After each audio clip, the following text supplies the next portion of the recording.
It's not every day that one would meet someone in London who has spent more time in Sri Lanka than I have in Sri Lanka. I managed to meet with David Rose. Welcome, David, to this program. Connect with Rohan De Alwis, brought to you by Satyajit Creations and Studios here in London. So, when did you arrive in Sri Lanka and why? Because I think the tables have turned here. I have spent more time in the UK and you have spent a lot of time, much more time than I have spent in Sri Lanka. About 40 odd years ago, right, after I was working for a family company as a chartered accountant and only involved in the financial administration. And some of our customers had rescheduled their timetables and their supply chains. And they had said to us as a business, we want you to amalgamate and take the advantage of some other of your customers. And it didn't quite work out. So we moved out of this field of business and that particular customer. But we enjoyed, or I enjoyed, a very interesting relationship with the customers, social engagement. This was in the UK? In the UK. Right. I'd always been in I travelled a lot, but sure. I can speak about that. But essentially, I'd always been in the UK and qualified in the UK. I got a phone call one day to ask me whether we could go and have lunch at the usual place, which was a very serious hotel in London, the Connaught, which was where we used to go in the old days when I was involved in the managing of the relationship business. And at this lunch table, which was with three very senior buyers from this international company, they produced this plastic bag, which, what is it? No, I can't tell you that. But after dinner, I asked them, why are we here? Nice to see you guys. They showed me this nylon raincoat. And I said, that's very nice, but you know, I'm involved now in a different part of our business. I'm looking after what we call light sewing, things that were not outerwear, which was where their department was. Said, no matter about that, we don't do business with people according to the product they sell. We do business with the people who we like to do business with. So that was a flattery, I suppose. Then they told me what the price would be, and I said, it's far too low, I can't possibly take a garment, even though there were 10,000 at that price, and I started haggling. And they said, how on earth can you haggle the price? You have no clue about what it is. So I said, well, it doesn't sound enough. How much can I make? And they managed to be quite exhausted in the sense that no supplier, they called them, had ever treated us that way. But it started a relationship where they trusted the relationship as opposed to the product knowledge, and assumed that the product knowledge would follow. Mm. And as a result of that, that particular company not only used our services, or my services, to import for them their product, which was outerwear, but then it moved, as the buyers moved around, and as they moved from department to department, they actually took me with them. So we were doing substantial business with this particular company, based on supply chain relationship. Mm. Anyway, to continue that story, after lunch I went back to our office, and my father, who was critical of everything that was not resulting in an order immediately, said, well, did you take an order? I said, yes. He said, you took an order? So I said, the yes. Accountant.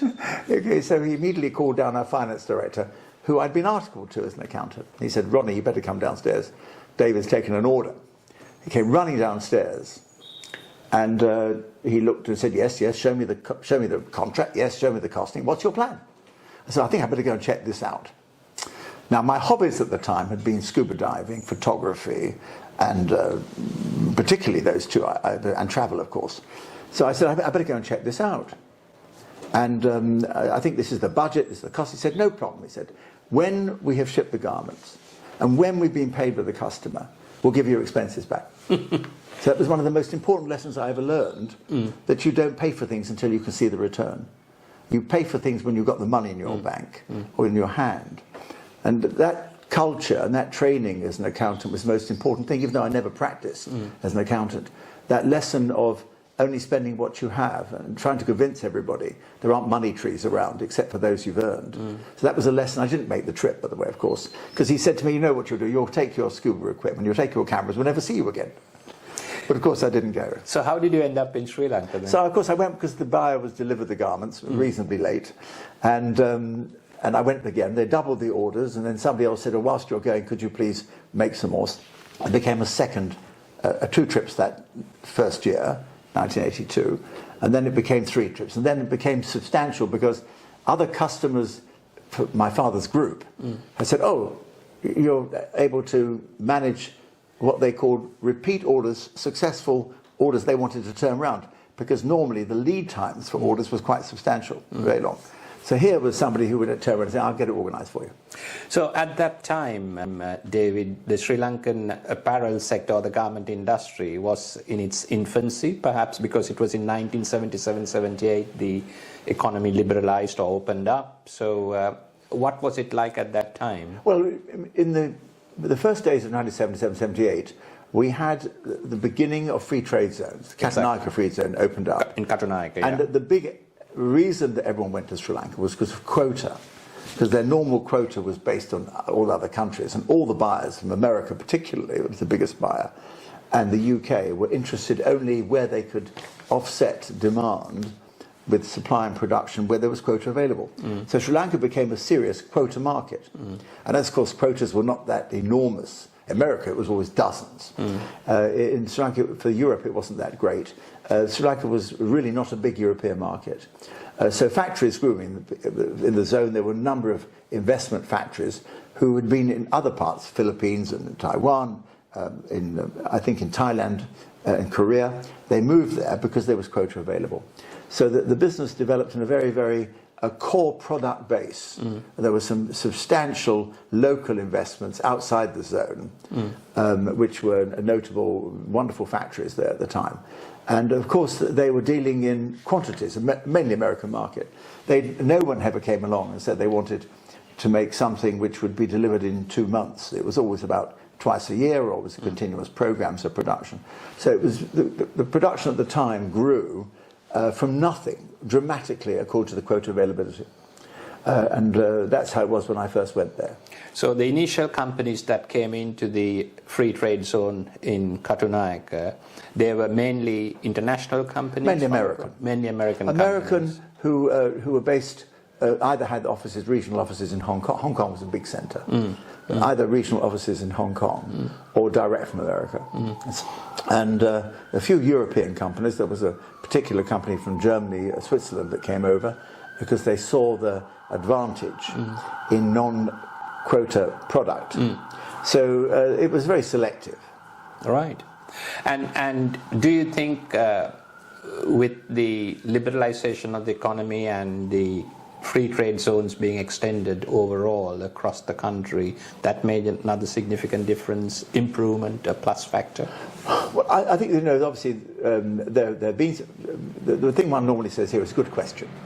If you watch Bloomberg, that's always some clever person says, it's a very nice question. The fact is that things don't happen instantly, there's progression. Quota rules were changed anyway over a period of time.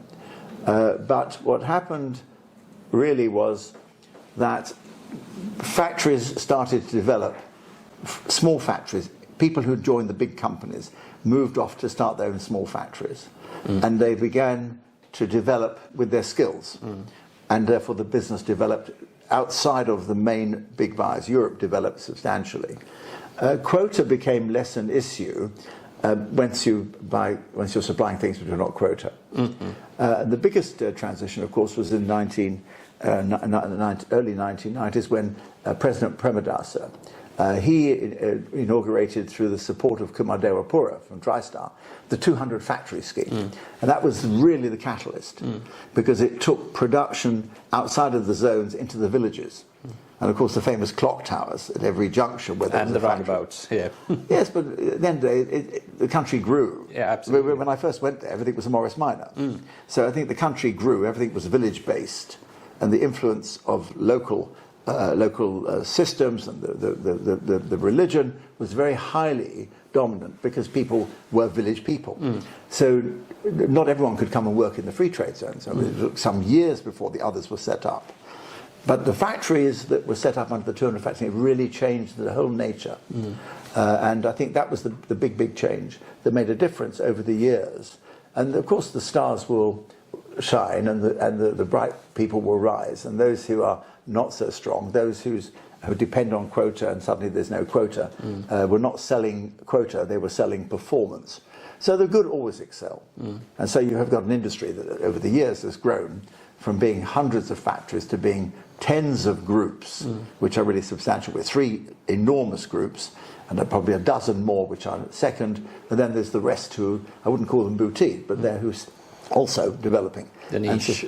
I think I haven't quite seen the niche come off yet. Right. But I would have thought that the big factories have also grown and seen that buyers have demanded better and better prices for big quantities, and they've explored with their expertise in production emerging markets, Bangladesh, Africa, Vietnam, Indonesia.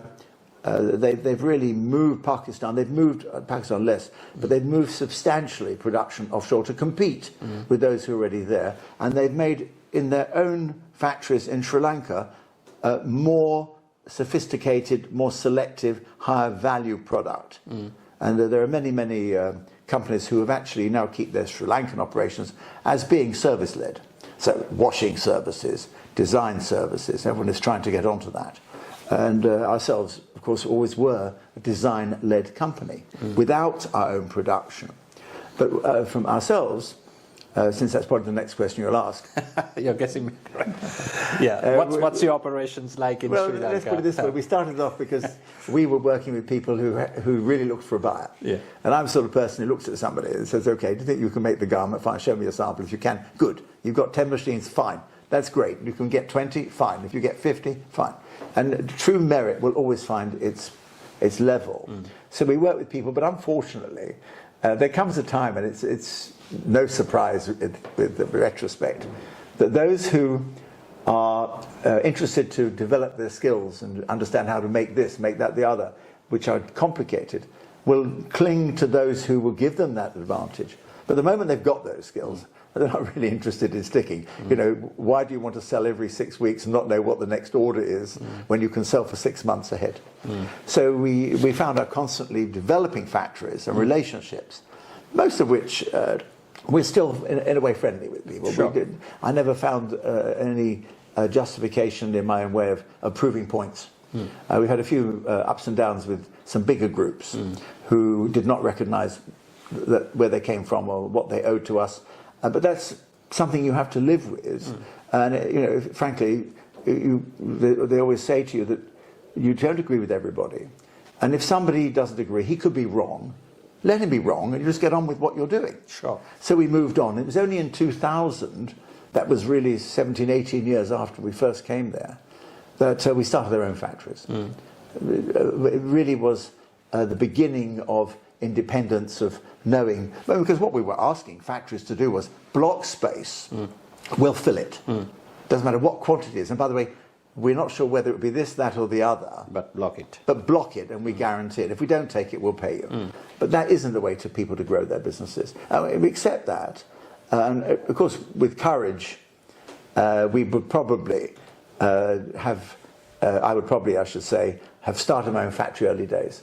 But, you know, when you're supplying demand which is not proven, it's not core product. We weren't selling production, we were selling service. When you're doing that, you really can't say to your buyers, I want you to guarantee me orders. It really is something you're giving them, which is a service when they want it. And much as we love our buyers, buyers also have their priorities, and they're loyal to us, and I think we've been very fortunate. But there is a second point when business is tough, and you know that business is tough at the minute. You've seen the statistics that show we're at a lower point in sales. Exports now, of course that could be for two reasons. One, the prices have come down. You could be selling the same quantities, but the prices are down. Therefore, the basic items have gone offshore because other people are starting up with those advantages of price, of service, and we have very, very, very strict labour laws, which other countries don't have. It's not a fair playground. You know, we're not actually competing with people who say we're going to compete with you. they're saying this is what we'll do. So when you say strict labour laws in Sri Lanka, David, it's the hiring is the easy bit, but if you're not doing your job properly, the efficiencies and all of that, getting rid of people is difficult, or closing the business down is difficult. What exactly is the point that, I mean, you're not the first to tell me this, but a lot of people tell me in business that the labour laws are very, very stringent, outdated. I've always felt that that when you have a problem, you don't look to solve the problem, you look to avoid the problem. And in a way, if you engage, I mean, our business is about machinists. Of course. We're in Sri Lanka because they're very, very competent and value-led operators. That's what we're there for. Management you can have anywhere. You can base your business anywhere. Operatives are why people came to Sri Lanka. So with operatives, if you scrutinise their ability to start with, you don't have a problem having to fire them. If you have a test whereby you check them every month and you do a proper HR performance, you don't have that issue. The big companies do not have the confrontations because they organise themselves to be fair to people, to let them know the standards they want, to let them know the expectation, and therefore there aren't any surprises.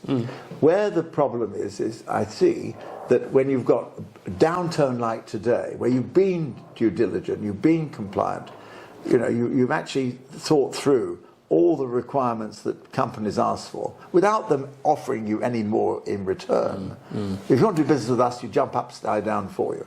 When you suddenly find businesses at a very low ebb because of forces outside our control, there was COVID, and now there is an enormous downturn for probably, again, I think 2 reasons. One, after COVID, everyone expected business would go back to normal. They bought extensively to make up, thinking that there'd be anticipation of greater sales.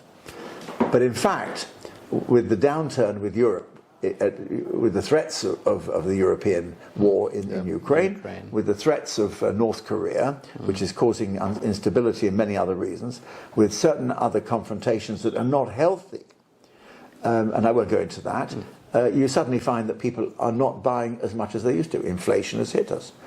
Sri Lanka, inflation has hit us a great deal. Not only inflation, but of course inflation is caused by lots of reasons, but we've devalued our currency dramatically, which meant that people cannot afford what they had before. Their expectations were built up from the village 40 years ago to now wanting what they wanted and suddenly finding a problem. This is something I was going to ask you about, the per capita income, which is around $4,000 now, especially after the COVID virus and the political and economic turmoil that we've gone through.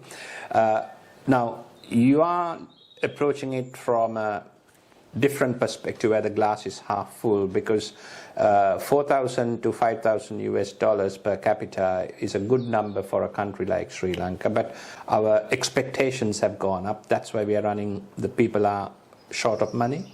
Well, we've got 20 odd million people.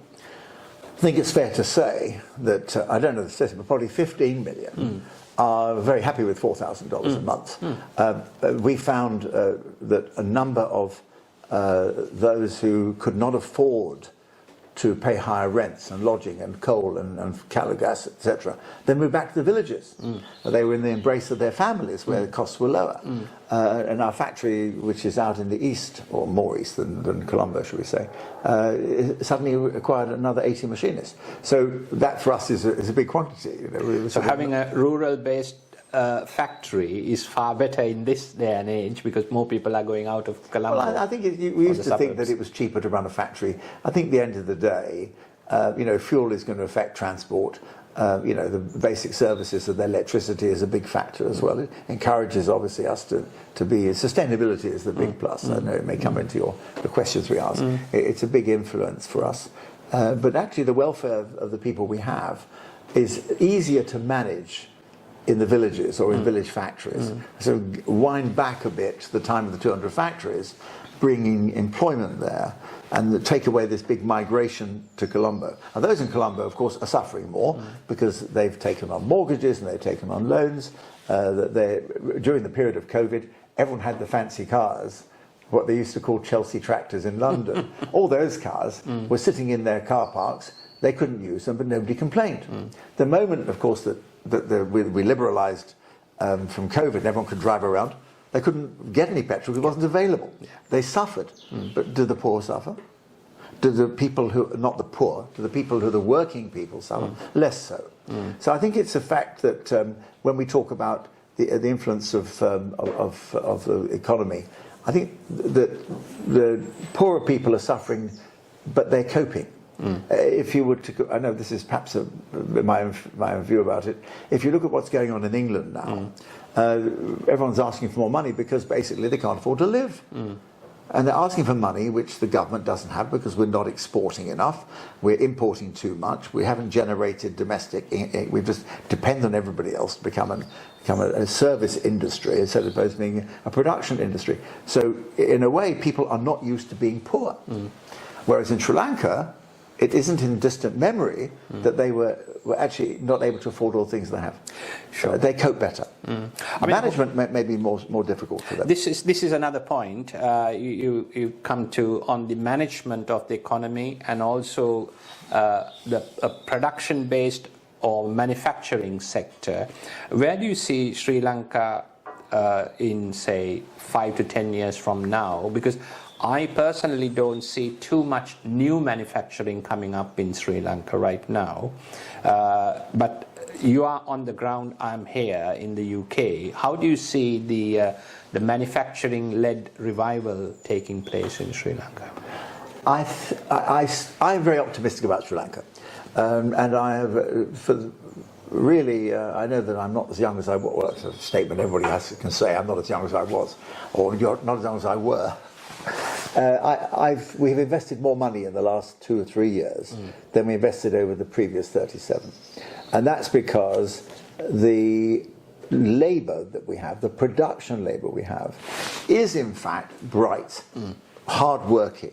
You've got to motivate, you've got to invest in them, you have to give them an opportunity to see the future, have to encourage their children, you have to be good employers on behalf of their future. But if you think about that, how much we pay people, generally in the industry, and you think what people earn in China, it's all about us being very, very low cost. But on the other hand, management can in fact lead and can invest in the people they've got. So if you think that we could double the salaries of the people we have, and through machinery and investment in technology, we can increase our productivity and encourage people to, see them wanting to work, I think we have a great opportunity. So that's the first thing. The second thing is that over 10 years, I would have thought that we could have a really serious program of import substitution. I feel that the fact that we've got to import and they haven't got foreign currency to buy it, look at Thailand, which is a similar in climate, etc. I know they might be slightly more north than we are, but they are enormous exporters of fruit and vegetables and many things like that. And we have a diversity of climate. We have the dry zone, we have wet, we have tea, we have coffee. We could produce lots of things, and we just don't, I think, have the same emphasis. If we were to import substitute, rather than block imports, discourage the need for them, discourage people wanting to import.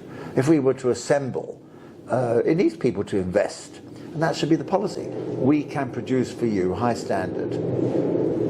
For many, many years, Sri Lankan Airlines was the training ground and also the service ground for many, many airlines. When Emirates were there, they were actually using Sri Lanka to service their planes. So I think there's serious expertise, and we can see the number of people, thirdly, who are leaving Sri Lanka, who are skilled, who have been trained, doctors and engineers, off going away. I think that needs, so there's three things. One, I think we need to recognise the opportunity of our labour. Secondly, we need to import substitute. Thirdly, we need to stop people leaving. Not stop, but encourage them to stay by giving them the right incentive to want to stay, to give them a future, because people need a future. I think it's very important to have a broad-based national development plan by the government, and then again that should be managed. Plan implementation is very important.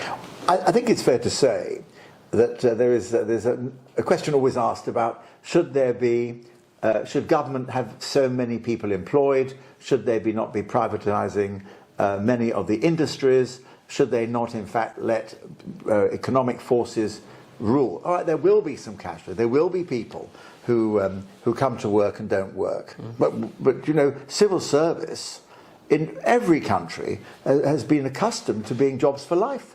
Japan was the one country that used to have, you got a job and you were there forever. And then it's all changed. Yeah. We had, I think, recently a case in here where the civil service really felt that a minister was being overzealous, let's put it that way, in demanding things to happen. And people are not used to ministers demanding. They feel in a way that that's their right and their job, and it's contrary to what they feel they have to do. So it's a bit of a culture point. Whether privatising would actually be the only solution, I don't think. I think it's just a case of being selective. There are lots of state-owned industries or services or employment, without making any more detail, which I can't see myself as real advantage in the country. And I don't want to get involved in politics, because that is something I learned a long time ago, that you know, we're guests in your country. And as such, we make the most of what we do. We try and contribute. It's one of those pleasures. We have other interests, of course, of being in Sri Lanka. But essentially, we need, as those who come in from overseas, we need to give back as much as we take.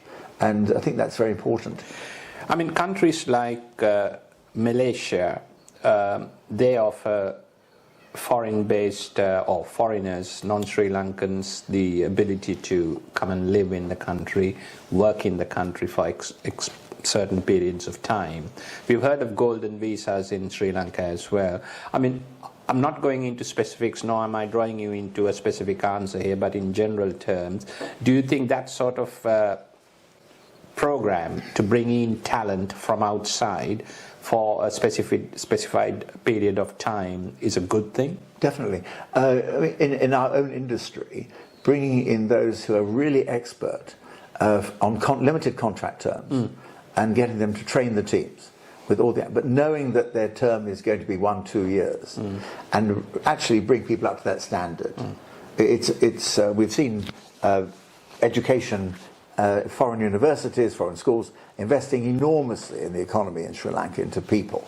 But I don't see it happening as much, maybe I just haven't been there, of foreign expertise. It could be, of course, that there isn't that same foreign expertise that used to be, because all production has ceased to be in these countries. It's obviously growing again. America's encouraging domestic production.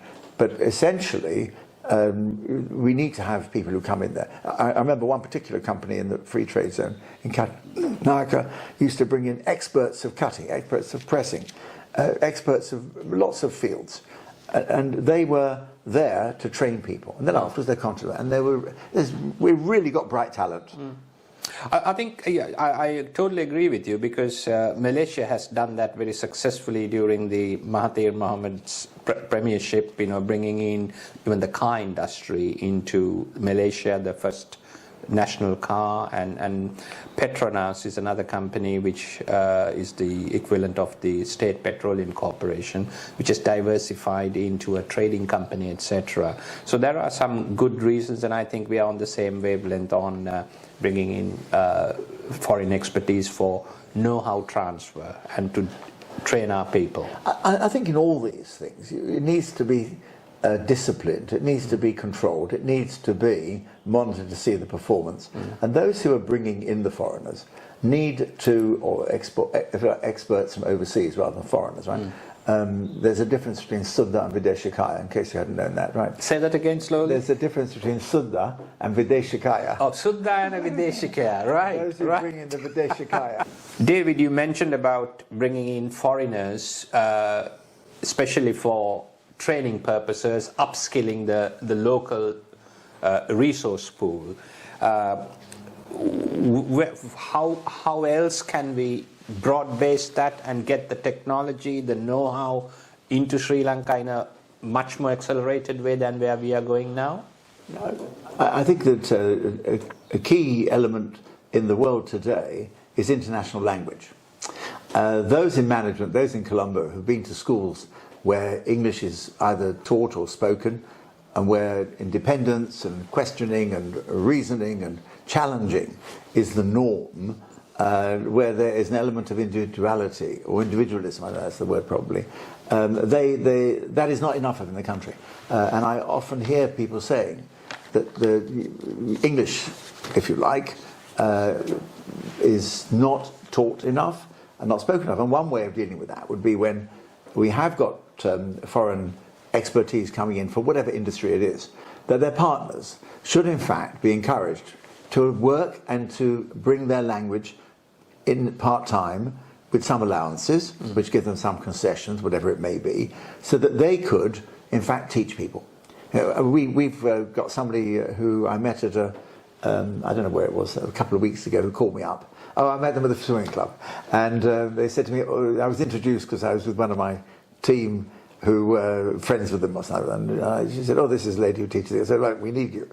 So she's coming over really to help. So she's coming over to your factory? She's coming to the factory. We're going to meet when I go back. Yes, yeah. And this will be well away from Colombo. No, Migoda is not so far. It's only 27 kilometres. Migoda.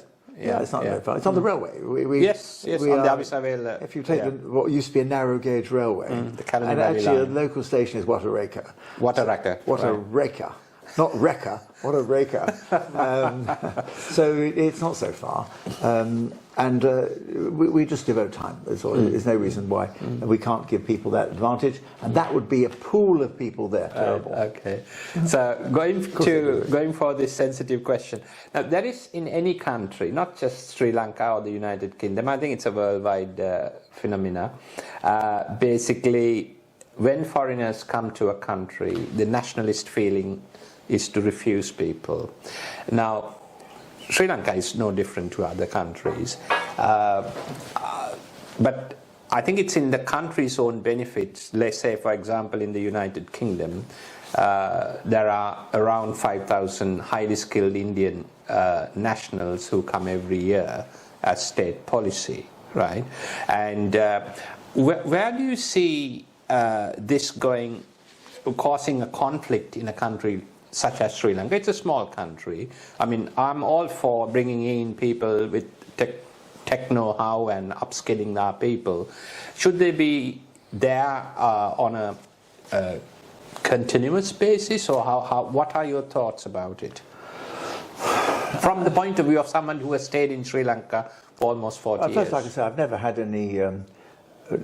a problem in terms of getting visas or being welcome, whether because I'm not employed but I'm an investor. Sure. I would have thought that a project that, as part of its feasibility, says we want to bring in training to encourage other people, should in fact, on its merits, be whether it's going to be one person for a year or one person for a year, they're followed by another person.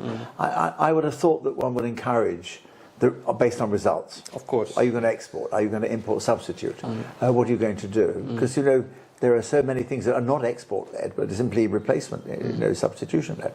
So I would have thought that just has to justify. There needs to be a fair set of rules that people are employed because they bring value. Absolutely. So, David, basically, you mentioned the export-driven economy, import substitution, etc. So it's a two-way thing. One would be to promote more organic, homegrown stuff, import substitution, but at a certain point that leads to exports as well. So that's where the Export Development Board comes in. And of course you have the Board of Investment promoting or inviting foreign direct investment, FDIs. Do you see a common ground to merge, or for the two institutions to work very closely? I don't see them in conflict. I just think they do different jobs. I think it's right to say the Board of Investment is looking for direct investment and encouraging investment, whether it be from import investment or local investment. The Export Development Board is out there trying to promote sales. I don't see them in conflict. Do you see them in conflict? I know this is not my interview, but I don't. But I was just inviting your thoughts because I've heard newspaper reports that the two boards or the institutions are going to be merged, for the simple reason that even though one is going out, the other is coming in, they are for the benefit of the upliftment of the economy. I would have thought that any project which is going to be export-led will in fact come along to the BOI to get the investment incentive and to get the permissions to operate in their tax status. And therefore that will in fact include a feasibility in what they're going to do. Are they going to replace imports, or are they going to export? So I think there could be departments there. It could be one big. The thing is, I also see that small businesses are usually much more proactive. Almost like when you get big organisations, you almost get like a civil service. I remember a long time ago, way back in the 90s, this Korean lady had a buying office. She said to me, she said she has a very small operation, which is really, she's struggling. And I said, well, sometimes I wish we had a small organisation, because more is imposed on people to be part of beginning and end of the function. It's a different answer to a question. Sure. But where they actually see the job from beginning to end. When you're in a big business, you diversify, and everyone said, okay, well, he does that, and he doesn't. Nobody knows what the other person's doing or know where they're going. Whereas in fact, the trading companies, you have to close your deal every day. You have to start and you have to see it right through. I think that's a way you can work when you're in our sort of business better. And so I would have thought the specialist skills need to be with specialists running these areas, whether they're in one umbrella company, organisation, or they're separate. But it's the skills of the people there. There are lots of people around who are really good, you know. You mentioned countries such as Vietnam and, well, you didn't mention the next one, Cambodia, and so on. Also, and Bangladesh, of course, competing now in the apparel sector with Sri Lanka. I don't think they compete. They're not competing. I think they're in a different world. I mean, right. If you look and see, let's analyze that. So let me rephrase the question. We have Sri Lanka, well, since late 1970s, well established within the apparel sector, and made great strides in its improvements and so on.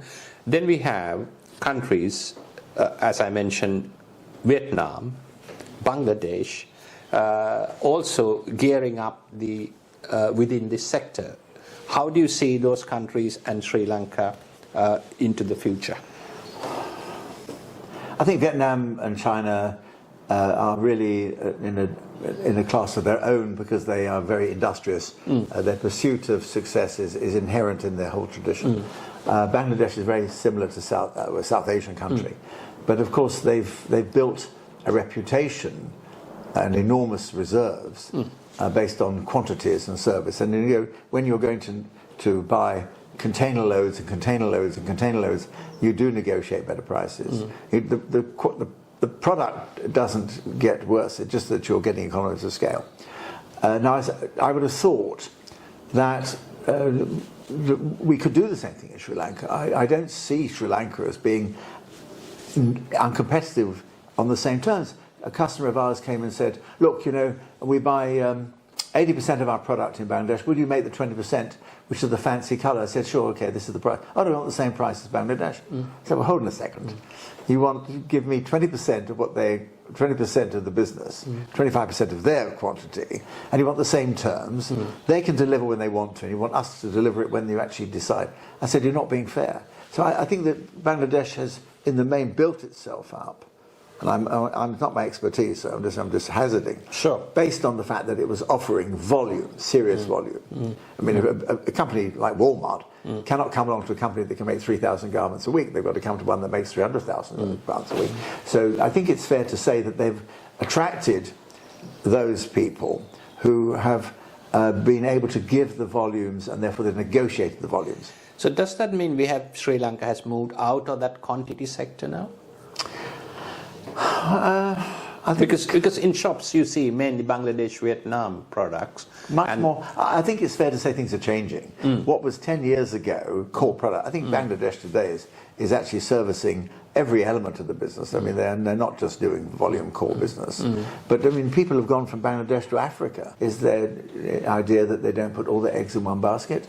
Is there opportunities offered in Africa and in Cambodia and Vietnam that are simply spreading their risk? It could be that way. But I still, as I said before, I'm convinced, if you look at the advantage of devaluation, even with giving cost of living contribution, if you look and see how we have got, if you like, a service-oriented industry, and which can be competitive if you decide you want to make a profit on the end product rather than every one of the stages in between.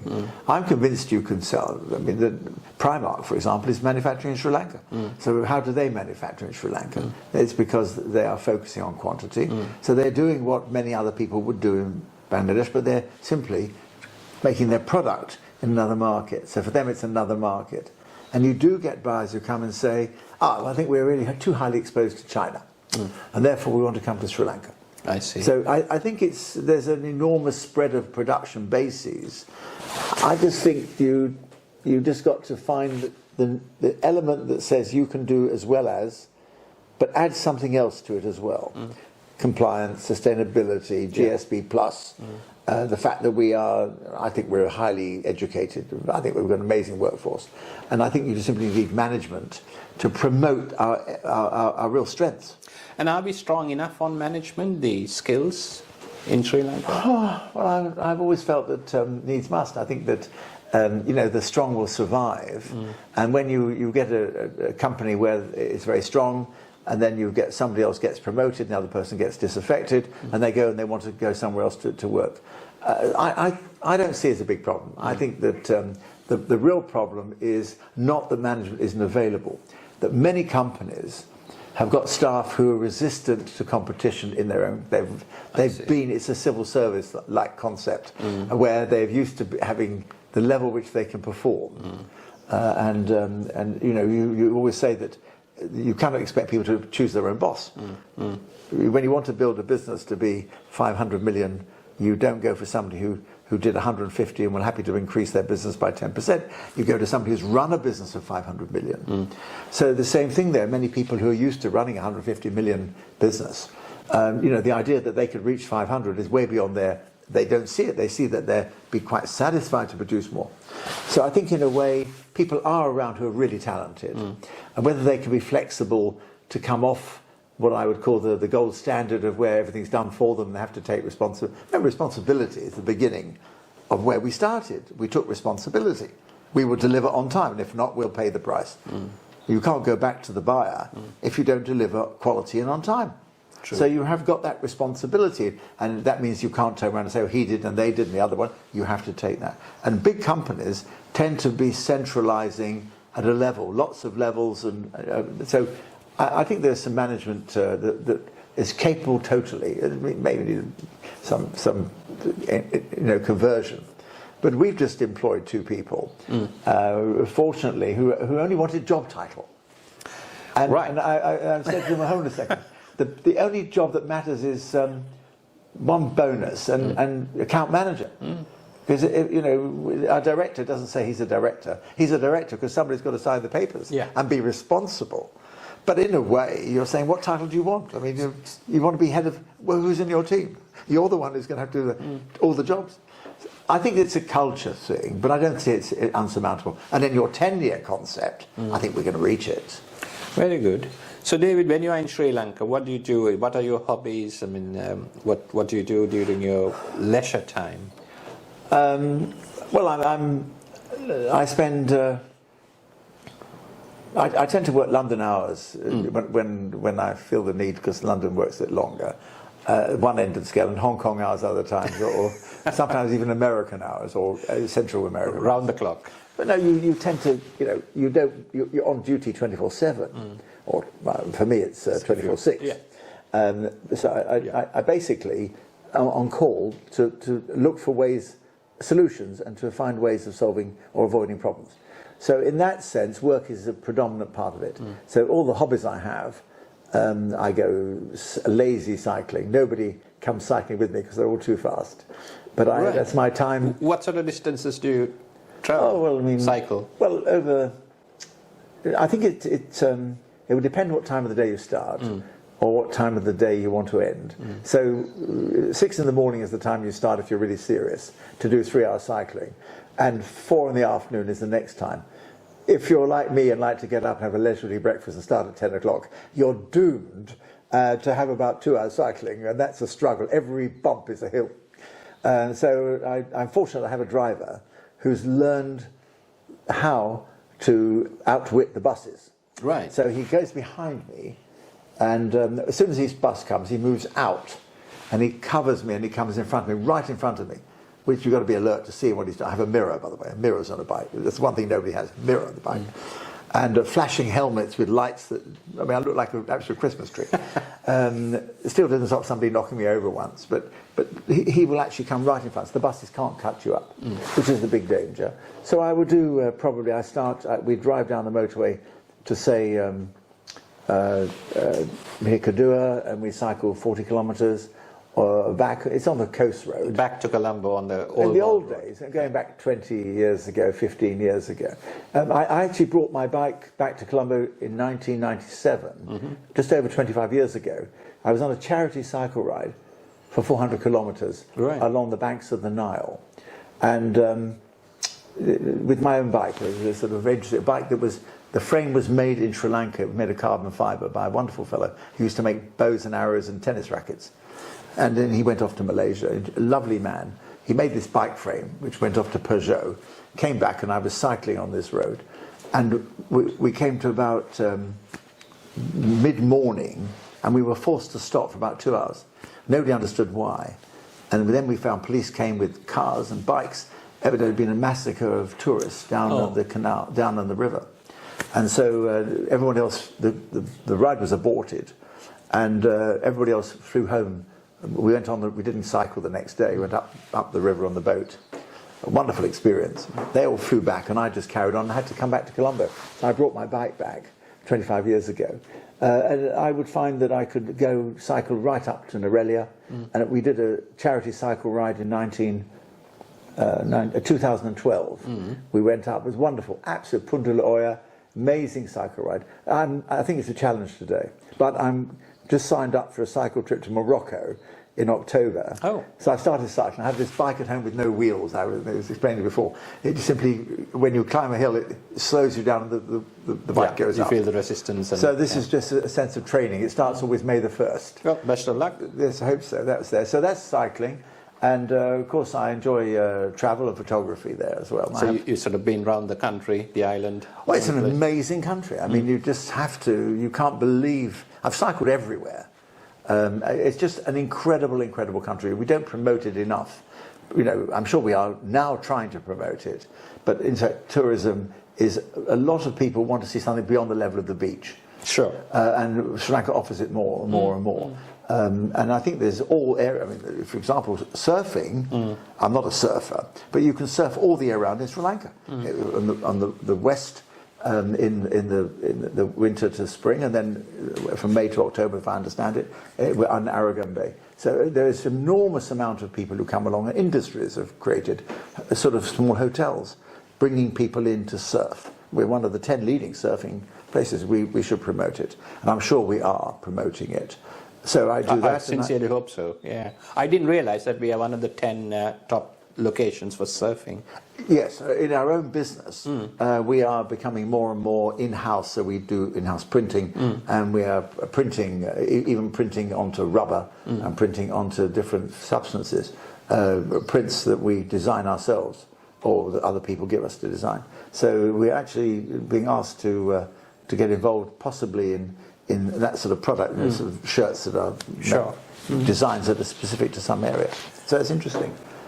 And how are your Sri Lankan or Sinhalese language skills over 40 years? Well, first of all, we have this thing on 1st of January normally where the whole factory is brought together with their wives and children and husbands, everybody comes. Family day. And I have to make this speech. I can start off by wishing everybody Happy New Year in Sinhalese, and about 3 sentences. Then I have to turn around and say to my colleague Renika, Renika, I think you have to translate. So I say to him, Renika, just tell everybody welcome. So he'll speak, and 5 minutes later he stops speaking. I said, what did you say, Renika? He says, well, the boss says welcome. What he really means is he's happy to see you all here, and he really wants you to be happy here. He's happy to see you brought your kids here. He's happy to let you know that there will be lunch afterwards. So I said, just say welcome, right? Yeah. The next question. Where are all the people who are machinists? Can we have those on the right and everybody else on the left? I can't translate that. I said, well, you can't translate it because that will upset the people on the left. So my Sinhalese is limited because if I speak Sinhalese, no one will understand me, including myself. If I speak Sinhalese, he can't translate what I say. So we just stick to what I do and what I know. But you can understand something. Well, I understand more than I give way on. And I can speak a bit of Kalasudha. You know. Kalasudha, right. David, on sustainability, for example, solar power, the renewable powers and various other environmental aspects, ESG, that's the buzzword, and also the younger generation, perhaps under 40s, are well tuned into the sustainability factor. Where do you see Sri Lanka, and also especially from your industry perspective, making good inroads into sustainability? You know, we're a marketing organisation, essentially. Well, all businesses are marketing, but we're a marketing organisation. So we put together 14 key points that we thought buyers would want, and had the cheek to go and ask the buyers who we dealt with and say, look, can you tell us, in order of preference, which are the priority? So flexibility was key, right? Design was key. Sustainability was very, very high up in the top 3. It's the pressure people are on today in the outside world, not from the 40s, but from the children of people who come back from school. Why are we doing this, Daddy? Why are we doing this? And that is the message that will actually grow. As they get older, they will be used to it. Why are you destroying our future? Has got to be taken for us to listen to that message now. So, as you quite say, solar, make it competitive. Water management, for example. Just general compliance, getting people happy, getting people to feel that they matter is really sustainability. It's about putting people first. And I think that you can get more out of people through leadership. By example, you know, they always say that the foreigners, particularly the Sudha, they come along, you know, they're imperious, etc. At the end of the day, you know, you do the best you can, and we are responsible to give back, not just to take. And sustainability is one of the big things that we actually feel about. You know, very important. And I think that can be further exploited or marketed in a more clever way to promote Sri Lanka. I think it's on every buyer's checklist. I think today it's not something which is, oh, by the way, are you in sustainability? We just had some buyers come to Colombo and they said, tell us about your sustainability. And, you know, we said we're going to change the toilets for commode toilets as opposed to traditional toilets. No, that's not important. Would you please put in solar? And would you please put in this? And please... Yeah. You have to listen. Yeah. And actually, there's one thing you do in management is you listen. You know, 2 ears and 1 mouth. Absolutely. Yeah. So. Now, another point is the GSP Plus, which has now been replaced by the Developing Countries Trading Scheme, DCTS. I think we're talking specifically in the United Kingdom aspects here, and possibly the European Union. Now, the DCTS, how do you see DCTS affecting Sri Lanka on a positive basis? I have to confess I'm not terribly up on it. I just consider everything to be GSP Plus until it changes. That's fine. It is the same thing. It's a new word. For me, our whole investment has been to try and give GSP Plus because it puts us in immediate compensation with other countries who happen to be cheaper than us. I cannot understand why everybody's cheaper than us. I think we start off with the target price and work backwards, and we find a way of achieving the price. But you can do that when you're a trader, when you're producing things that people want. You know, there is a difference between product that is core product. Everybody needs lingerie and needs foundation garments and needs bottoms, trousers, etc., and t-shirts. They don't need fashion as such. Fashion is the weather can be changed and fashion can grow out of fashion. So I think it's very important that you consider how we get the advantages to the buyer that promote Sri Lanka. Now, as you know, we have a Chamber of Commerce that's been set up in the UK. In the UK to try and promote the best of Sri Lanka. Yeah. Not only for those in the UK to invest, but also for us in Sri Lanka to export. That's the way us in Sri Lanka talking to you. Yeah, because we have the Sri Lanka United Kingdom Chamber of Commerce here in London, and of course David is a director of the Sri Lanka UK Chamber here in London, and an active member as well, and I think it reflects not just the UK but Sri Lanka, and it's a two-way system. Look, it's a long road. I think we have to start on the journey. And I think we have to get the message over that there is an enormous amount of goodwill. We get sidetracked by politics, we get sidetracked by the number of people who will ask us, are we still having fighting in the streets? There's a lot of ignorance about that. It could be just that people have sort of strange memories or not interested, or it could be simply those who are willful in terms of that.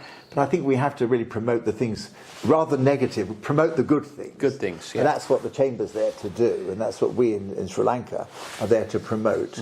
Obviously we're a small-scale business, but at the end of the day, the voice can be heard. It just has to be resonant and has to have some meaning to what you say.